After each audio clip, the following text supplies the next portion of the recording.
Admission টেস্টের জন্য ইতিমধ্যে তোমাদের ডেট পড়ে গেছে এবং আশা করি তোমরা নার্সিং অ্যাডমিশন টেস্টের জন্য তোমরা পুরোপুরি প্রায় প্রস্তুতি গ্রহণ করেছো এবং এখন তোমাদের কাজ হচ্ছে আসলে যেগুলো তোমরা ইতিমধ্যে পড়েছো সেগুলোকে বারবার প্র্যাকটিস করা এবং আশা করি এই যে মেডিকেরিয়ার অ্যাপের সৌজন্যে যে ক্লাসগুলো নেওয়া হয়েছে এবং তাদের যে পিডিএফ ফাইল রয়েছে এবং এদের যে পরীক্ষাগুলো নেওয়া হয়েছে সেই সবগুলো যদি তোমরা একসঙ্গে একটু কম্বাইন করতে পারো তাহলে আশা করি তোমাদের ভর্তি পরীক্ষায় যে প্রশ্নগুলো আসবে সেগুলো তোমরা উত্তর করতে পারবে এবং তোমার নার্সিং অ্যাডমিশন টেস্টে পাশ করে নার্সিং ভর্তি হতে পারবে সেটা আশা করি। আমরা ইতিমধ্যে ইংরেজির অনেকগুলো ক্লাস নিয়ে ফেলেছি এবং প্রায় শেষের দিকে হয়তো যদি তোমাদের কিছু টুকটাক বাকি থাকে সেগুলো আশা করি তোমরা সব কভার করতে পারবে আর কি। তো আমাদের আজকের টপিক হচ্ছে কন্ডিশনাল সেন্টেন্সেস। তোমরা বোর্ডে দেখতে পাচ্ছ যে লেখা রয়েছে কন্ডিশনাল সেন্টেন্সেস। এটি একটি গুরুত্বপূর্ণ গ্রামার আইটেম, যদিও এটাকে আসলে কম গুরুত্ব দেওয়া হয়। তো কন্ডিশনাল সেন্টেন্সগুলো আসলে বেশি কঠিন না, কিন্তু আমরা যদি একটু না পড়ি তাহলে আমরা হয়তো একটু ভুল করতে পারি। সেজন্য আজকে তোমাদের একটু অল্প সময়ের মধ্যে এই কন্ডিশনাল সেন্টেন্স সম্পর্কে ধারণা দিয়ে দেব। তো প্রথমে একটু বুঝে নিতে হবে কন্ডিশনাল সেন্টেন্সটা কি। তা কন্ডিশনাল বিষয়টা হচ্ছে শর্তবোধক যে সেন্টেন্সগুলো রয়েছে ইংরেজি ল্যাঙ্গুয়েজে, সেই শর্তবোধক যে সেন্টেন্সগুলো শুরু হয় আবার ইফ দিয়ে, সেই ইফ দিয়ে শুরু হওয়া যে সেন্টেন্সগুলো সেগুলোকেই আমরা বলবো কন্ডিশনাল সেন্টেন্স। তো সেই কন্ডিশনাল সেন্টেন্সে আমরা দুটো অংশ দেখতে পাবো, একটা হচ্ছে ইফ ক্লজ এবং একটি হচ্ছে প্রিন্সিপাল ক্লজ। তো এই কন্ডিশনাল সেন্টেন্সগুলোকে কয়েকটা ভাগে ভাগ করা যায়। সেটা আমরা যে বইগুলো সাধারণত পাই আমাদের বাংলা মিডিয়াম, সেখানে আমরা 3 ধরনের কন্ডিশনাল পাই, ফার্স্ট কন্ডিশনাল, সেকেন্ড কন্ডিশনাল এবং থার্ড কন্ডিশনাল। কিন্তু আমরা ইতিমধ্যে যে ইংরেজির যদি আমরা একটু ঘাঁটি ইংরেজি গ্রামার, ইংলিশ মিডিয়াম গ্রামার, সেখানে আমরা আরেকটি কন্ডিশনালের দেখা পাই, সেটা হচ্ছে জিরো কন্ডিশনাল। তো কন্ডিশনাল মূলত চার ভাগে বিভক্ত। সেটা হচ্ছে zero conditional, first conditional, second conditional এবং থার্ড কন্ডিশনাল। তো তোমরা ইতিমধ্যে বোর্ডে দেখতে পেয়েছো একটি সেন্টেন্স লেখা রয়েছে, if you work hard you will succeed in life. এই সেন্টেন্সটি দেখলেই আসলে আমরা বুঝতে পারবো কন্ডিশনাল সেন্টেন্সটা কি। ইফ ইউ ওয়ার্ক হার্ড অর্থ হচ্ছে যদি তুমি কঠোর পরিশ্রম করো, you will succeed in life, তুমি জীবনে সফল হবে। তাহলে এই যে তুমি জীবনে সফল হবে, এই যে প্রিন্সিপাল ক্লজটি, এর শর্ত হচ্ছে যদি তুমি কঠোর পরিশ্রম করো। যাই হোক, তাহলে এই যে কন্ডিশনাল সেন্টেন্সগুলো কয় ধরনের? 4 ধরনের রয়েছে, যে zero conditional, first conditional, second conditional, third conditional. তো এখন আমরা এগুলোকে একটু আলোচনা করতে চাই।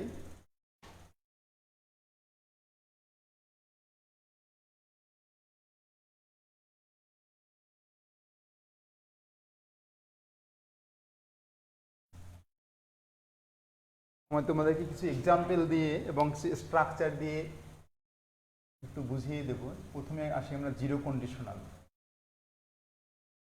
Zero conditional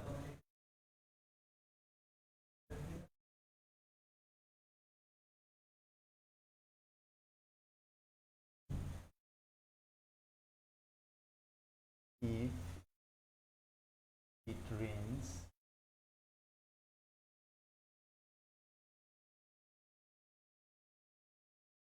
the canal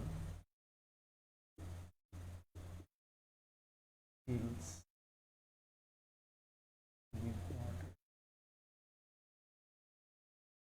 If it rains, the canal fills with water.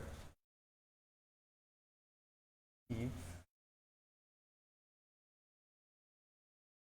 you freeze water,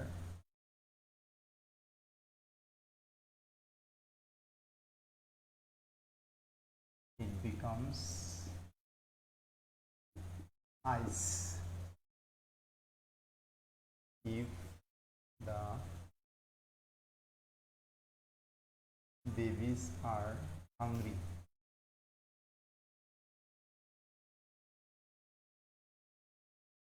they cry. তো আমরা এখানে তিনটি সেন্টেন্স দেখতে পাচ্ছি। If it rains the canal fills with water, যদি বৃষ্টি হয় the canal fills with water, তাহলে খাল পানিতে পরিপূর্ণ হয়ে যায়। ইফ ইউ ফ্রিজ ওয়াটার, যদি তুমি পানিকে ফ্রিজ করো বা পানিটাকে বরফ করা হয়, ইট বিকামস আইস, এটি বরফ হয়ে যায়। If the babies are hungry, যদি শিশুরা ক্ষুধার্ত হয়, দে ক্রাই, তাহলে তারা কান্না করে। তো এই সেন্টেন্সটি দেখতে পাচ্ছি যে দুটো ক্লসের ভার্বই রয়েছে প্রেজেন্ট টেন্সে। If it rains the canal fills with water. আমরা সাধারণত যে কন্ডিশনাল সেন্টেন্সে আমরা তিনটা স্ট্রাকচার পাই, সেক্ষেত্রে প্রথমটি রয়েছে if plus present plus future, if plus past conditional এবং if plus past perfect plus perfect conditional. তো আমরা এই যে জিরো কন্ডিশনাল স্ট্রাকচারটি একটু ভিন্ন দেখতে পাচ্ছি। এখানে স্ট্রাকচারটা রয়েছে if plus present simple,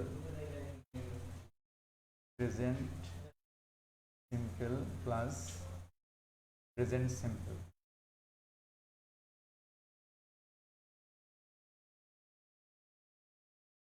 if plus present simple plus present simple।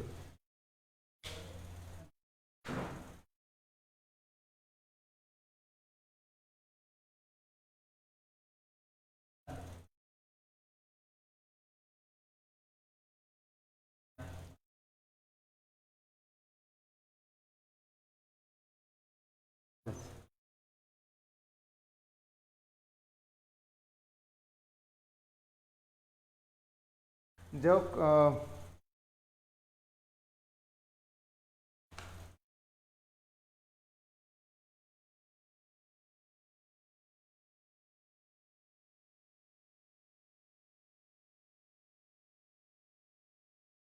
তো এখানে দেখতে পাচ্ছি if it rains the canal fills with water.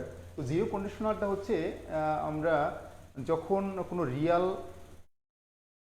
বিষয় পাই, রিয়াল কোনো ম্যাটার পাই, অথবা কোনো অভ্যাসগত কাজ অথবা কোনো বাস্তব কোনো বিষয় যখন আমরা পাই, যেটা প্রতিনিয়ত ঘটে বা সবসময় বা সচরাচর যে কাজগুলো ঘটে, সেক্ষেত্রে আমরা আসলে এই জিরো কন্ডিশনালটা ব্যবহার করতে পারি বা ব্যবহার করি। সেক্ষেত্রে আমরা দুইটি ক্লসে, অর্থাৎ ইফ ক্লস এবং যেটা প্রিন্সিপাল ক্লস, দুটো ক্লসেই আমরা কিন্তু প্রেজেন্ট সিম্পল অর্থাৎ প্রেজেন্ট টেন্স ব্যবহার করে থাকি। এবং একটা জিনিস মনে রাখবে, সেটা বৈজ্ঞানিকভাবে সত্য বা যেটা বাস্তব অথবা যেটা সম্ভব যেগুলো, সেই ক্ষেত্রে আমরা কিন্তু জিরো কন্ডিশনটা ব্যবহার করে থাকি। সেক্ষেত্রে স্ট্রাকচারটা হচ্ছে if plus present simple plus present simple. অর্থটা হচ্ছে যদি ইফ ক্লসের ভার্বটি থাকে প্রেজেন্ট টেন্সে, তাহলে পরবর্তী ক্লসের ভার্বটা কিন্তু প্রেজেন্ট টেন্সে থাকবে। সেটা হচ্ছে যে এই দেখতে পাচ্ছি ইফ ক্লসে যে এই রেইনস ভার্বটা, এটা কিন্তু আসলে ভার্ব, বৃষ্টি হওয়া, এবং এখানে যে ফিলস রয়েছে এটাও কিন্তু রয়েছে প্রেজেন্ট টেন্সে। যদি বৃষ্টি হয় তাহলে সেই বৃষ্টির পানিটা খালে চলে যায়, এবং খালে চলে গেলে সেটা পানিতে পরিপূর্ণ হয়ে যায়, সেটা একটা রিয়াল ব্যাপার। সেই রিয়াল ব্যাপারটি আমরা জিরো কন্ডিশনালে ব্যবহার করেছি। ইফ ইউ ফ্রিজ ওয়াটার, এখানে ফ্রিজ হচ্ছে বরফে পরিণত করা বা হিমায়িত করা, এটা প্রেজেন্ট টেন্সে রয়েছে। এবং ইট বিকামস আইস, এটি বরফ হয়ে যায়। যদি আমরা পানিটাকে হিমায়িত করি তাহলে এটি বরফ হয়ে যায়। এটা কিন্তু একটা রিয়াল ব্যাপার, বাস্তব ব্যাপার। সেই কারণে এর ক্ষেত্রেও এটাকে আমরা জিরো কন্ডিশনাল ব্যবহার করেছি। এক্ষেত্রে দেখতে পাচ্ছি ইফ ক্লসের এই ভার্বটি রয়েছে প্রেজেন্ট টেন্সে এবং বিকামস এই ভার্বটি রয়েছে present simple. If the babies are hungry, যদি শিশুরা ক্ষুধার্ত থাকে, দে ক্রাই। দেখতে পাচ্ছি এই যে আর ভার্বটি রয়েছে প্রেজেন্ট টেন্সে এবং এই যে ক্রাই এই ভার্বটি রয়েছে প্রেজেন্ট টেন্সে। এটাও একটা রিয়াল ব্যাপার এবং সচরাচর এই ঘটনাগুলো হয় বা সবসময় আমরা দেখতে পাই, যদি শিশুরা ক্ষুধার্ত থাকে তাহলে তারা কান্না করে। তো রিয়াল ব্যাপার যেগুলো যখন আমরা পাবো তখন সেগুলো কিন্তু জিরো কন্ডিশনাল আমরা ব্যবহার করি। সেক্ষেত্রে মাথায় রাখতে হবে ইফ ক্লসের ভার্বটিও থাকবে প্রেজেন্ট টেন্সে এবং প্রিন্সিপাল ক্লসের ভার্বটিও থাকবে প্রেজেন্ট টেন্সে।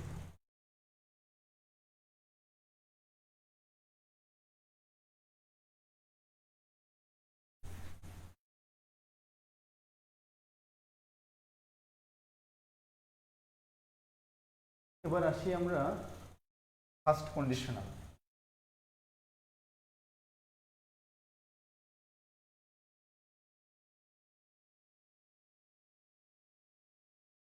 ফার্স্ট কন্ডিশনাল সাউন্ড শোনা যায়? Sound clear?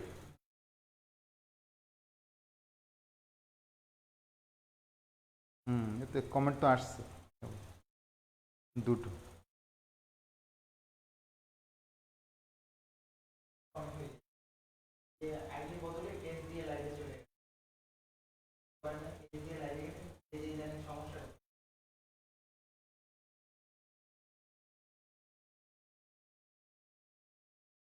তো তোমাদের আমি প্রথমেই একটু স্ট্রাকচারটা দিয়ে নেই।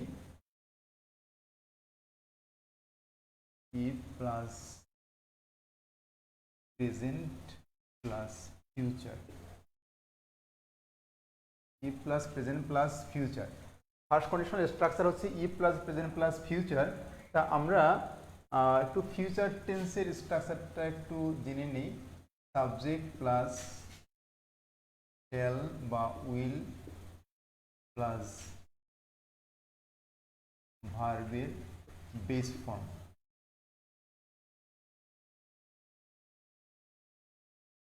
তো ফার্স্ট কন্ডিশনাল বিষয়টা হচ্ছে if plus present plus future. Example দিলে বোঝা যাবে। if he studies attentively,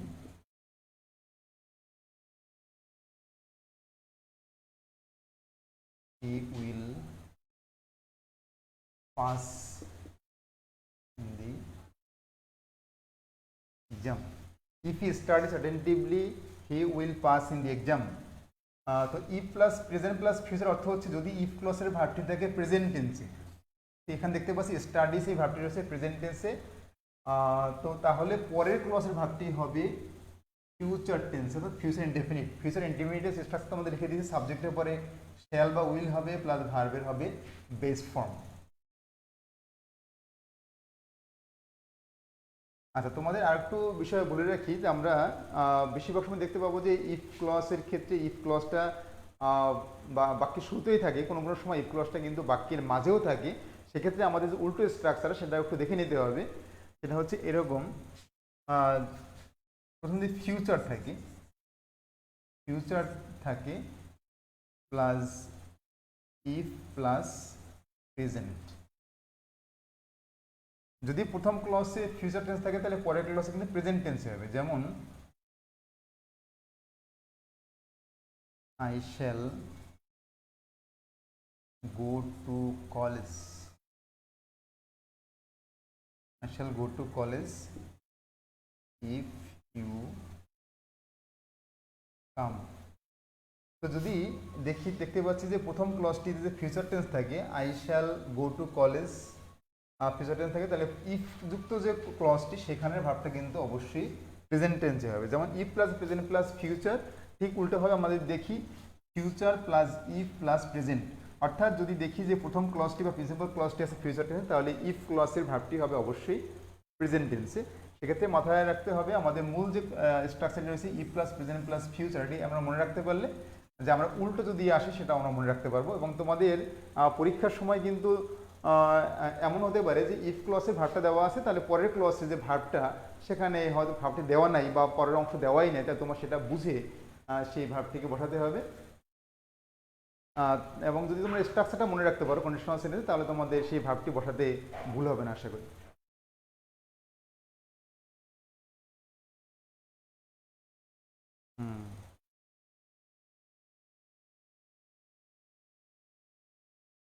আচ্ছা, তোমরা আসলে ইতিমধ্যে অনেকেই জয়েন করে ফেলেছো এবং আজকে আমরা অনেক কমেন্ট কম দেখতে পাচ্ছি, হয়তো কোনো টেকনিক্যাল প্রবলেম ছিল। তোমাদের আসলে কিছু জানার থাকে বা তোমাদের কিছু বলার থাকে বা ক্লাসগুলো কেমন লাগছে, সাউন্ড প্রবলেম আছে কিনা, সেটা তোমরা কমেন্ট করে জানিয়ে দিতে পারো।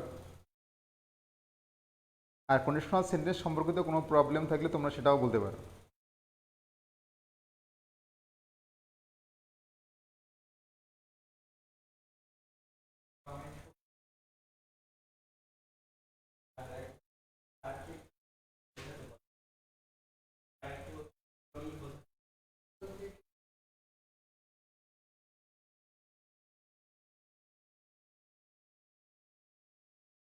আচ্ছা, আমি একটু স্লোই যাচ্ছি, একটু দ্রুত যাচ্ছিলাম, রাত্রের বেলায় ক্লাস, হয়তো তোমরাও ব্যস্ত রয়েছো সেই কারণে।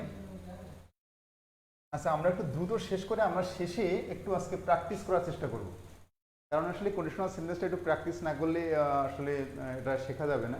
যদি একটা সহজ আইটেম, তারপরে এটা প্র্যাকটিস করতে হবে। আমি তোমাদের প্রথমে একটা ধারণা নিয়ে দেবো এবং পরে আমরা একটু প্র্যাকটিস চলে যাব। আচ্ছা, এবার আসি আমরা সেকেন্ড কন্ডিশনাল। সেকেন্ড কন্ডিশনাল তোমাদের স্ট্রাকচারটা দিয়ে নিচ্ছি, if plus past conditional.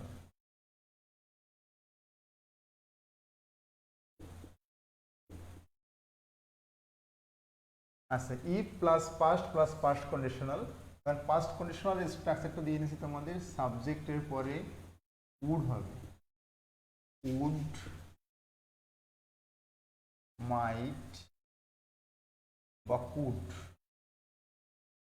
Plus ভার্বের বেস ফর্ম, এবং তোমরা একটু স্ট্রাকচার লিখে নিয়ে দেবো, তোমাদের বইয়েও রয়েছে। তারপর একটু যদি এখান থেকে লিখে নেওয়া হয় তাহলে তোমাদেরও প্র্যাকটিস হবে এবং তোমাদের পড়াশোনার সুবিধা হবে। If plus past conditional. Past conditional structure হচ্ছে সাবজেক্ট প্লাস উড। বেশিরভাগ সময় আমরা উড ব্যবহার করি, কখনো কখনো মাইট ব্যবহৃত হতে পারে, কখনো কখনো কুড ব্যবহৃত হতে পারে, এবং এরপরে ভার্বের অবশ্যই বেস ফর্ম হয়। আমরা এটা ভুল না করি যে উড, মাইট, কুড এগুলি এমনি তো আমরা জানি মোডাল অক্সিলিয়ারি, এবং এরপরে ভার্বের অবশ্যই বেস ফর্ম হবে। একটা এক্সাম্পল দিয়ে নেই তাহলে তোমরা বুঝতে পারবে। If he worked hard, he would succeed in life. If he worked hard, he would succeed in life. If he worked hard, he would succeed in life. আমরা একটু স্ট্রাকচারটা মিলিয়ে দেখি। ইফ প্লাস পাস্ট, এটার অর্থ হচ্ছে যদি ইফ ক্লসের ভার্বটা পাস্ট টেন্সে থাকে, এই যে দেখতে পাচ্ছি ওয়ার্কড ভার্বটা, ওয়ার্ক ভার্বের পাস্ট ফর্ম। যদি ইফ ক্লসের ভার্বটা পাস্ট ফর্মে থাকে তাহলে পরের ক্লসে হবে পাস্ট কন্ডিশনাল, অর্থাৎ সাবজেক্টের পরে উড বসিয়েছি এবং ভার্বের বেস ফর্ম। এটা অর্থটা মিলাতে হবে, যদি সে কঠোর পরিশ্রম করে। কন্ডিশনালের অর্থটা হচ্ছে এখানে যদি থাকবে, যদি যে সে সফল হবে, he would succeed in life, সে সফল হতো, এর শর্তটা কি? যদি সে কঠোর পরিশ্রম করত। তো তো এখানে একটা জিনিস খেয়াল রাখতে হবে, যদি ভার্বটা পাস্ট টেন্সে থাকে ইফ ক্লসে, তাহলে পরের ক্লসের ভার্বটার ক্ষেত্রে সাবজেক্টের পরে উড হবে এবং ভার্বের অবশ্যই বেস ফর্ম হবে। এটা আমাদের মাথায় রাখতে হবে। আচ্ছা, আমরা একটু উল্টাইয়ে দেখি জিনিসটাকে।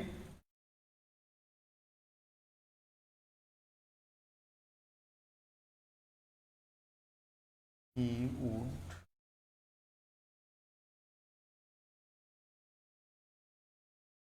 help me if I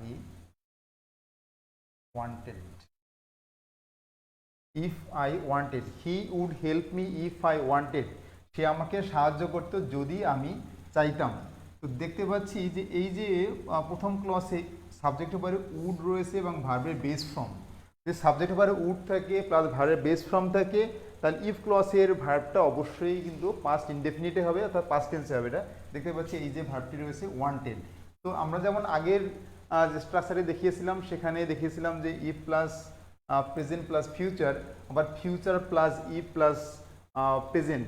এখানে আমরা বলতে পারি যদি প্রথম পাস্ট কন্ডিশনাল থাকে তাহলে এরপরে ই প্লাস পাস্ট হবে, অর্থাৎ ই প্লাসের ভাবটা অবশ্যই পাস্ট টেন্সের হবে। যদি দেখি যে প্রথমেই রয়েছে প্রিন্সিপাল ক্লজটিতে সাবজেক্টের পরে উড, মাইট বা কুড প্লাস ভার্বের বেস ফর্ম, তাহলে ইফ ক্লসের ভার্বটি অবশ্যই কিন্তু পাস্ট টেন্সে হবে।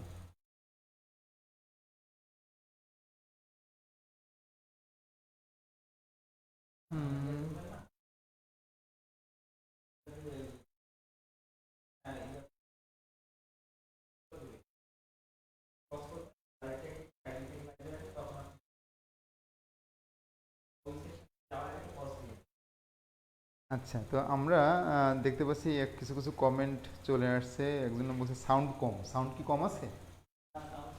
সাউন্ড, আচ্ছা, ফার্স্ট ক্লজ যদি প্রেজেন্ট হয়, পরেরটা প্রেজেন্ট হবে নাকি ফিউচার হবে বুঝিয়ে লিখবেন। আচ্ছা, স্বর্ণা দাস বলেছে ফার্স্ট ক্লজ যদি প্রেজেন্ট হয়, পরেরটা প্রেজেন্ট হবে নাকি ফিউচার হবে। তো আমরা যখন জিরো কন্ডিশনাল বলছিলাম, জিরো কন্ডিশনালের ক্ষেত্রে দুটো ক্লসের ভার্বে কিন্তু প্রেজেন্ট সিম্পল অর্থাৎ প্রেজেন্ট টেন্সে হবে, প্রেজেন্ট ইনডেফিনিটে হবে। জিরো কন্ডিশনালটা হচ্ছে যখন রিয়াল কোনো বিষয় থাকবে, অথবা কোনো একটা বিজ্ঞানসম্মত বিষয় থাকবে, অথবা অভ্যাসগত কোনো বিষয় থাকবে, তখন আমরা কিন্তু দুটো ক্লসের ভার্বটা ফিউচার টেন্সে লিখতে পারবো। এবং যখন ফার্স্ট কন্ডিশনালে যাব, যখন রিয়াল কোনো বিষয় নাই, বাস্তব কোনো বিষয় নাই, কোনো সায়েন্টিফিক কোনো ট্রু কোনো বিষয় নাই, এবং যখন অভ্যাসগত কোনো বিষয় থাকবে না, তখন আমরা কিন্তু if plus present plus future, অর্থাৎ ইফ ক্লসের ভাবটা যদি প্রেজেন্ট টেন্স থাকে তাহলে পরের ক্লসের ভাবটা আমরা ফিউচার টেন্সে লিখতে পারবো। আশা করি স্বর্ণা দাস তুমি বিষয়টা ক্লিয়ার হচ্ছ। এবং জিরো কন্ডিশনালের বিষয়ে কিন্তু আসলে আমাদের অনেকেরই ধারণা নেই, কারণ জিরো কন্ডিশনাল বিষয়টা আমাদের যে বাংলা মিডিয়ামের বইগুলো রয়েছে সেখানে আমরা খুব একটা দেখতে পাই না, সেই কারণে তোমরা কনফিউজ হতে পারো। কিন্তু তোমাদের জানা উচিত জিরো কন্ডিশনাল নামে একটা বিষয় রয়েছে, সেটা হচ্ছে যদি আমরা কোনো রিয়াল বিষয় পাই, কোনো চিরন্তন সত্য ঘটনা পাই, সবসময় ঘটে বা সচরাচর ঘটে এরকম কোনো বিষয় হয়, তাহলে আমরা কিন্তু if plus present simple plus present simple, অর্থাৎ ইফ ক্লাসের ভাবটা প্রেজেন্ট সিম্পল হলে পরের ক্লাসের ভাবটা প্রেজেন্ট সিম্পল হতে পারবে। সাউন্ড খুব কম শোনা যায়, আপনার ক্লাস এত সাউন্ড কম। আচ্ছা, সাউন্ড কম বলছে আর কি।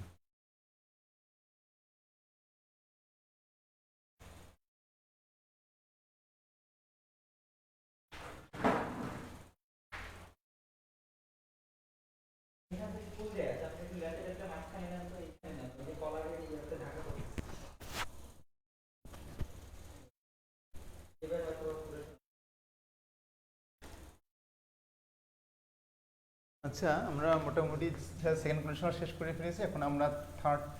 আচ্ছা, সেকেন্ড কন্ডিশনাল একটা বিষয় আছে, আমরা একটু দেখে নিই।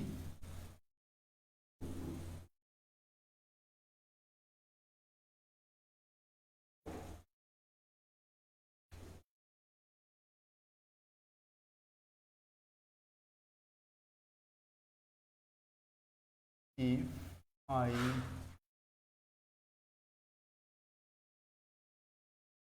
if I were a bird, I would fly. এটা একটু দেখার বিষয়। If I were a bird, আমি যদি পাখি হতাম, আই উড ফ্লাই। তখন আমরা সেকেন্ড কন্ডিশনালে দেখব যে সাবজেক্ট আই রয়েছে এবং তারপরে বি ভার্ব হতে পারে। বি ভার্বের বেলায় আমরা আই, হি, শি এবং ইট, আই, হি এবং ইট, এরপরে কিন্তু হওয়ার কথা কিন্তু ওয়াজ, এরপরে ওয়াজ হওয়ার কথা। তো মাথায় রাখতে হবে আই কন্ডিশনাল সেন্টেন্সের বেলায় যখন আমরা দেখব সেকেন্ড কন্ডিশনালে রয়েছে, সেক্ষেত্রে যদি বি ভার্ব হওয়ার কথা অর্থাৎ ওয়াজ হওয়ার কথা, সেখানে ওয়াজ এর পরিবর্তে আমরা কিন্তু ওয়ার লিখব। কারণ সেকেন্ড কন্ডিশনালে এই বিষয়টা হচ্ছে আসলে এই যে সেকেন্ড কোয়েশ্চেন বিষয়টা হচ্ছে আসলে কোনো কিছু যখন সম্ভব না, সম্ভব হয় নাই, যে আনরিয়াল কোনো ব্যাপার, ইম্পসিবল কোনো ম্যাটার, সেটাই আমরা লিখি, সেক্ষেত্রে এটাকে বলা হবে আনরিয়াল পাস্ট। সেক্ষেত্রে আমরা ইফ ক্লসের ভার্বটার ক্ষেত্রে ওয়াজের পরিবর্তে ওয়ার লিখব, সেটা মাথায় রাখতে হবে। If I were a bird I would fly, অথবা ইফ আই ওয়ার ইউ, যদি আমি তুমি হতাম, I would not do the work, তাহলে আমি কাজটি করতাম না। আমি যদি তুমি হতাম তাহলে আমি কাজটি করতাম না। এখানে দেখতে পাচ্ছি ওয়ার রয়েছে। If I were a bird, আমি যদি পাখি হতাম, আসলে আমি পাখি না, আমি যদি পাখি হতাম আই উড ফ্লাই, আমি উঠতাম। সেক্ষেত্রে দেখতে পাচ্ছি যে আই এর পরে ওয়ার হয়েছে, এখানেও দেখতে পাচ্ছি আই এর পরে ওয়ার রয়েছে।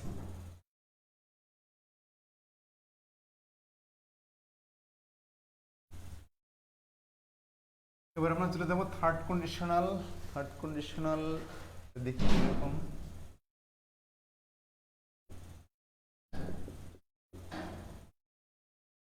থার্ড কন্ডিশনাল এটা স্ট্রাকচারটা দেখে নেই আগে। If plus past perfect, perfect plus perfect conditional.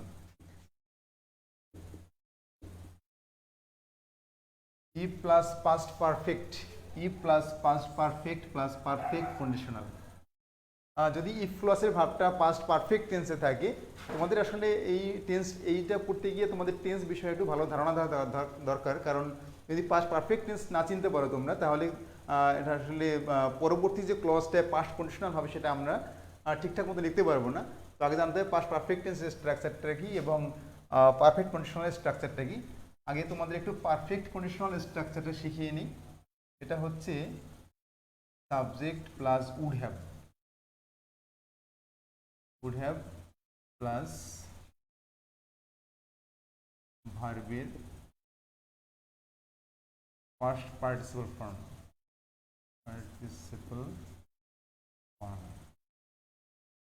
Perfect conditional structure হচ্ছে subject plus would have, subject plus would have plus ভার্বের পাস্ট পার্টিসিপল।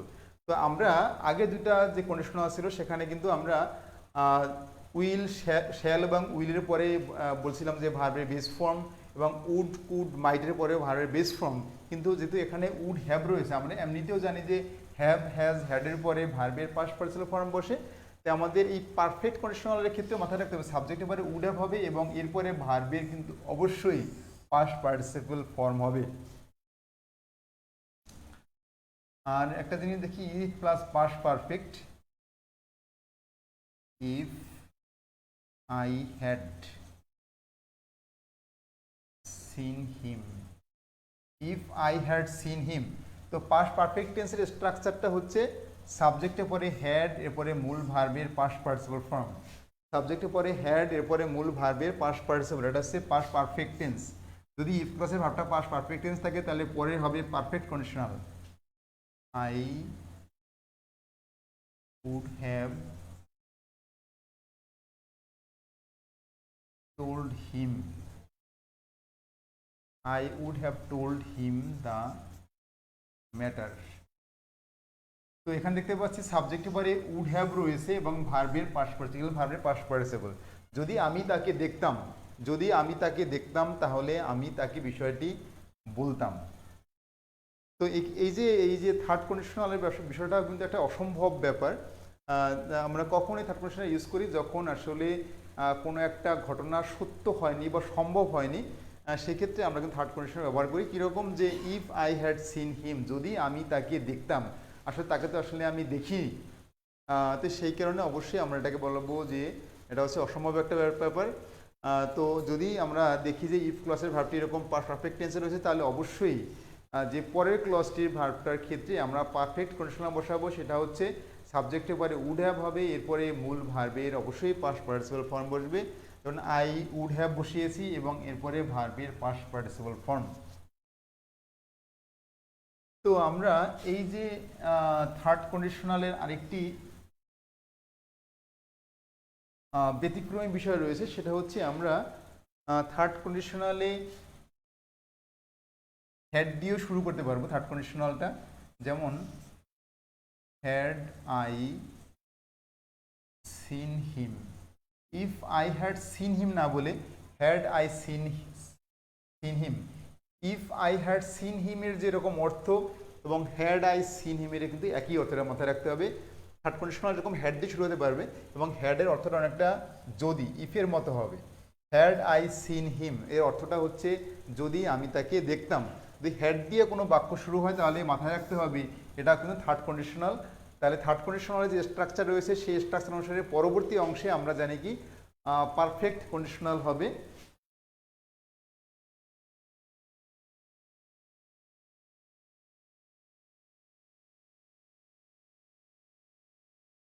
আচ্ছা, তাহলে আমরা কি লিখেছিলাম? আই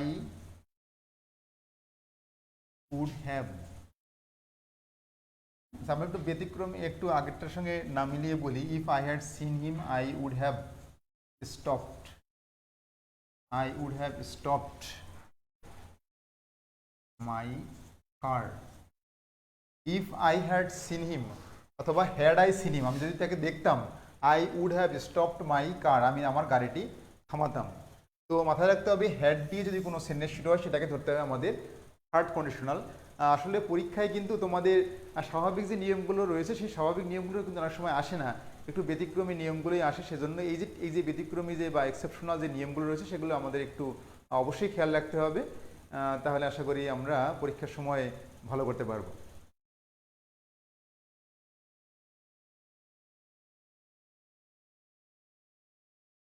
আমাদের থার্ড কন্ডিশনাল হয়ে গেলে এবারে আমরা একটু তোমাদের কিছু সেন্টেন্স বোর্ডে লিখে দেবো, তোমরা অবশ্যই একটু কমেন্ট বক্সে আনসারগুলো একটু দেওয়ার চেষ্টা করো।